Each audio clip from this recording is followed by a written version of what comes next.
Tyranny of the Hatt by Liam Campbell and Clara Lucas. Log 18. Megalovania. Stephen walked over to Timna's sheds. Two gronks lurked outside, but they weren't Sydney and Paxton. They bore dark yellow and green liveries. Rust and soot covered them. One of them had its eye torn out, with skin melted around it. Burn marks covered their faces.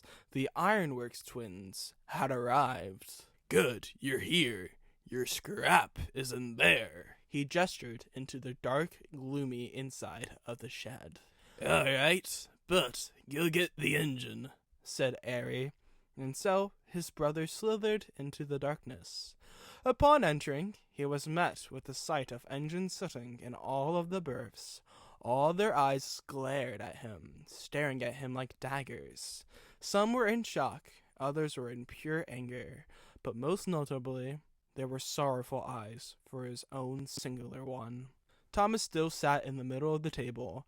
He winced and closed his eyes as Bert drew forwards, but he never felt the touch of him. Instead, he opened them to feel the turntable moving. Bert was getting turned around. "Thank goodness you're here, Bert," cried a voice. Bert was turned and drawn around to where Edward sat. "Hello, Edward." "Good to see you. I assume you know the details already." "Aye." "Good. I have a favor I need to ask of you." Stephen and Airy tried to ignore each other. Stephen looked up at the station.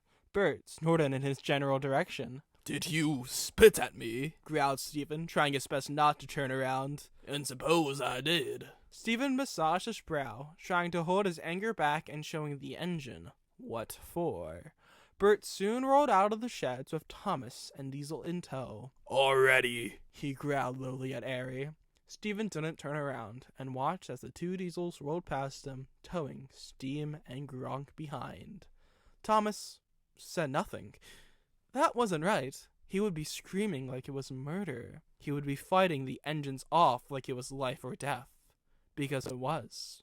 What was that about? Work had soon resumed to normal. No engines complained, and they all did their work neatly and in a timely fashion. That wasn't right.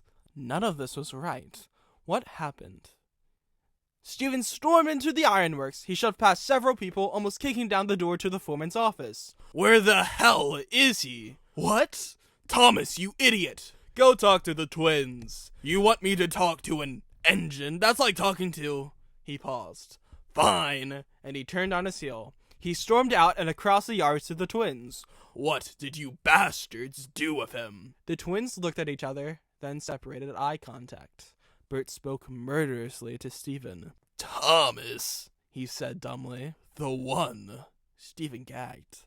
"And only... Oh, he's on his way to India." "What?" We sent him off to..." "Shush. He ain't actually supposed to tell him." Stephen stammered on his feet. He didn't know how to take in the information. But he's my engine." "Well, he is when you sold him off to us." But I..." The two Diesels chuckled murderously at the man and blew fumes at him. "You ain't nothing to us, and especially nothing to the engines that work for you." Stephen angrily brought his hands into fists and then redrew them. He tucked them into his pockets. He walked away deep in thought to himself. Stephen paced his office as he watched James and Henry murmur to each other. What were they saying? What were they conspiring about him?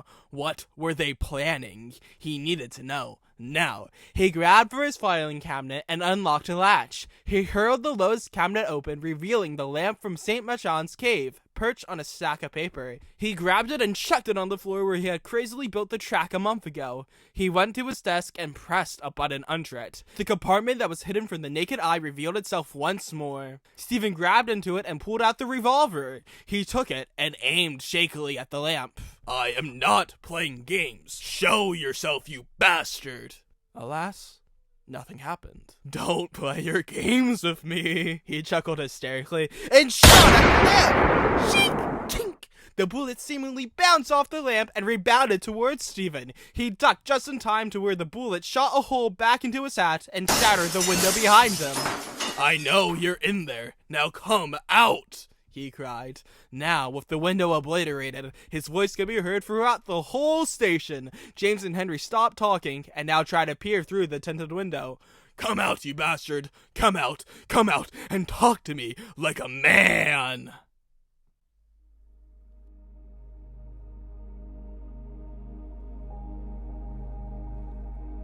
Silence. Everything was silent. Only the swirling sounds of the lamp glowing a galaxy-like glow. It illuminated the engine that sat on the tracks. He waited for the man to get up. "Stand up," said the engine. You won't tell me what to do, declared Stephen. You're just some ghost. You're no god. "People call me a god? That's polite." He held onto his grandfather's desk and stammered. He looked around. Everything was still and dark. The only light that illuminated was the lamp with a yellowish blue tint. He could barely see through the windows. He tried to peer through them, but he couldn't see anything. Where are we? He asked hesitantly. "Your office." Yes, but what's out there? "Nothing." There's no such thing as nothing. "You saw nothing, did you not?" Yes, but "We are nowhere." Stephen, unwanting to have another crisis, ceased asking questions. "What do you want me for?" Stephen paused and began to pace up and down from behind his desk, trying to think of how to word his question properly. Where is he? He finally asked. "Which he?" You know which one, snapped Stephen. The engine paused. "And why do you want to know?" Because he is my engine and I deserve to know where he is. "If he is your engine, then why sell him off? Why scrap him?" I don't have time for this. Where have they put him? "You do have time, however." Stop avoiding the question. "We have all the time here because here is nothing. There is no time, so naturally, we do have all the time." Enough metaphorical hippie nonsense. Tell me where Thomas is. The engine paused. "He's not where you want him to be. The National Railway Museum." The what? He slammed his fist down onto his desk. "We have more important matters." Correct. I need someone to listen to me for once. "I'm here to listen to you," responded the engine soothingly. Stephen stopped pacing and stared coldly at the engine. No, not you. The engines. The engine lifted its brow. "You're not here for that, though." Yes, I am.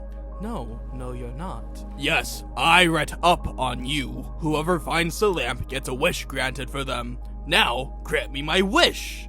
The engine rolled its eyes. "Sometimes legends are deceiving." And ghosts aren't real, yet here you are. I know about the engines and the people you saved. I know about boomers and grandfathers, war. I know all of Percy's siblings, Truckee, Withershins, and your Mad-Eye. The engine was taken aback. "How?" I've spoken to that Withershins. The engine scoffed. "And you made it out alive?" Barely. "And he told you about Percy?" Yes. "He's never been so open with someone about that. It's a hard topic for him. It took him a long time for him to be open with me about it. You're different." The engine lingered on its words. "Sorry, just to think. Withershins was so open enough to tell you about his troubled past, and yet you can't open up about yours." Stephen scoffed. Just tell me what I need to know. "This is what you wish for?" I just wish. He struggled on his words as tears began to well up. What? He turned around frustrated. He faced the window behind him. He knew what the engine was going to say. What was the point? But it was too late in the game to develop feelings. And yet, he couldn't help to feel bad for... Shut up! He said nothing as he stared into the bullet-strucken window. Out into nothing. But something was there. Someone was out there, staring back at him. He leaned forward. A woman in a white gown was peering at him through the glass. He pressed his hand forward, but was blocked off by the glass like a veil. But she was there, just behind the cracks, behind all of his flaws. She was there. She smiled at him. It wasn't their fault, and it wasn't yours either. Please, move on, she whispered. Then she vanished. Stephen clasped his hands to his mouth. The engine looked on at him as Stephen faltered. He stumbled, falling beside his grandfather's desk.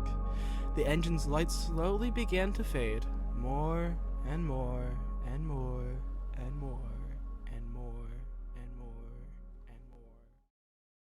Stephen wept on his office floor. He thought about how stupid he had been.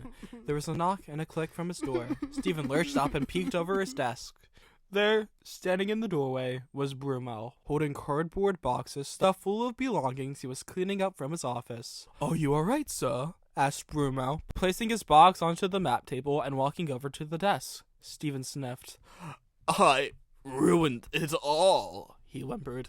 I ruined it all because of my stupid, pathetic trauma. He clasped his hands over his hat and took it off. He played with the brim in his hands as he sobbed into it. He leaned his head against the wall now. I ruined everything. I shouldn't have taken this opportunity away from Bridget. I shouldn't have been so demanding to the engines. I should be dead instead of Helen. There's no point anymore. Not without her. Brummel sighed as he went behind the desk with Stephen and sat down next to him. "She was nice," sighed Brummel. "Sweetheart, I wish I knew her better, but what I do know, she would want you to continue on. She wouldn't want you to be a burden. She would want you to make things right." Stephen picked his face up and slightly turned his head to Brummel.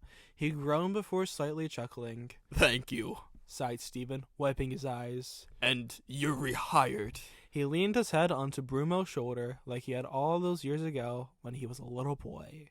He felt better to know about her, better to have reassurance.